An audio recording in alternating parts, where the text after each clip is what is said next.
ఈవెంట్స్కి సంబంధించి కూడా ఇటీవల మనం చూస్తూ ఉన్నాం. ప్రేక్షకులు కావచ్చు, అభిమానులు కావచ్చు, చాలా పెద్ద సంఖ్యలో ఈవెంట్స్కి రావటం, ఆ ఈవెంట్స్ క్యాన్సిల్ అయిపోవటం కూడా మనం చూస్తూ ఉన్నాం. సో వాటికి సంబంధించి కూడా ప్రస్తావన వచ్చింది.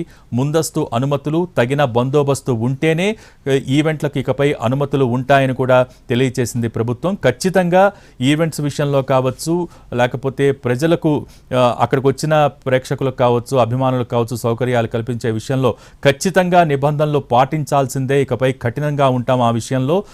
అన్ని అనుమతులు ఉంటే తప్ప ఈవెంట్స్ నిర్వహించడానికి అనుమతులు ఇచ్చేది లేదంటూ కూడా ప్రభుత్వం స్పష్టం చేసింది. గతంలో సినిమా ఈవెంట్కి సంబంధించి ఎంతమందికి పాసులు ఇచ్చారో కూడా స్పష్టత ఇవ్వలేదని కూడా ఈ సందర్భంలో ప్రభుత్వం స్పష్టం చేసింది. ఇక దీనికి సంబంధించి మోర్ డీటెయిల్స్ మా ప్రతినిధి రాధిక సిద్ధంగా ఉన్నారు అందించేందుకు లైవ్ ద్వారా.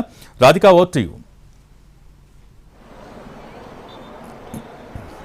భోగి, కొద్దిసేపటి క్రితమే సినీ పెద్దలతోని ముఖ్యమంత్రి రేవంత్ రెడ్డి సమావేశం ముగిసింది. మనం ప్రస్తుతం ట్రిపుల్-సి దగ్గర ఉన్నాము, కమాండ్ కంట్రోల్ సెంటర్ దగ్గర ఉన్నాము. అయితే ఉదయం నుంచి సాగుతున్న ఈ సమావేశంలో ముఖ్యంగా సినీ పెద్దలు వాళ్ళకు సంబంధించిన కొన్ని డిమాండ్స్ని, అట్లాగే సినిమా ఇండస్ట్రీకి ప్రభుత్వం నుంచి కావాల్సిన హెల్ప్ని వాళ్ళు క్లియర్గా చెప్పడం జరిగింది. అయితే ముఖ్యంగా అందరు సీఎంల నుంచి కూడా ఇండస్ట్రీకి మంచి బాగానే చూసుకున్నారు. అట్లాగే ఈ ప్రభుత్వం కూడా తమ ఇండస్ట్రీకి పట్ల కొంత సానుకూలంగా ఉండాలి అని చెప్పి కూడా మాట్లాడడం జరిగింది. అయితే ప్రభుత్వం కూడా ఇప్పుడు ప్రజెంట్ ఉన్న ప్రభుత్వం కూడా సినిమా ఇండస్ట్రీకి కొంత సానుకూలంగానే ఉంటుంది. అదేవిధంగా దిల్ రాజును కూడా ఎఫ్డీసీ చైర్మన్ గా చేయటం కూడా స్వాగతిస్తున్నాము అని చెప్పడం జరిగింది. సో ఓవరాల్ గా ఇవాళ జరిగిన ప్రధానంగా ఈ సమావేశంలో బెనిఫిట్ షోస్ సంబంధించి అసెంబ్లీలో ఏదైతే ముఖ్యమంత్రి పేర్కొనడం జరిగిందో ఆ మాటకి కట్టుబడి ఉన్నాను అని కూడా ముఖ్యమంత్రి చెప్పడం జరిగింది. ఎట్టి పరిస్థితుల్లో బెనిఫిట్ షోస్ అనేవి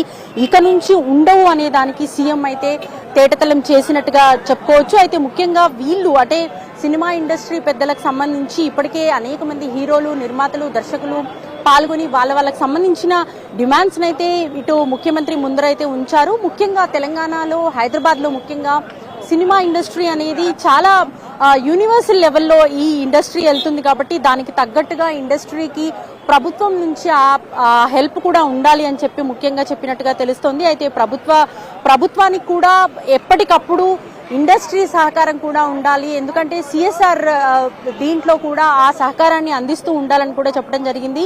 సో ముఖ్యంగా ఈ సమావేశం తర్వాత మరొకసారి కూడా వీళ్ళు భేటీ అయ్యే అవకాశాలు కూడా కనిపిస్తున్నట్టుగా తెలుస్తుంది.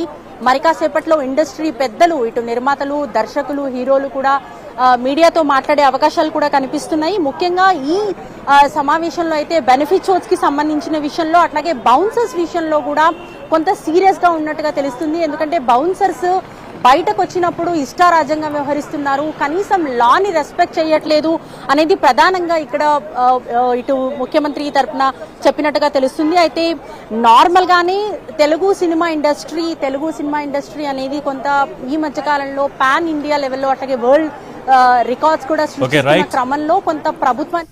Thank you Radhika.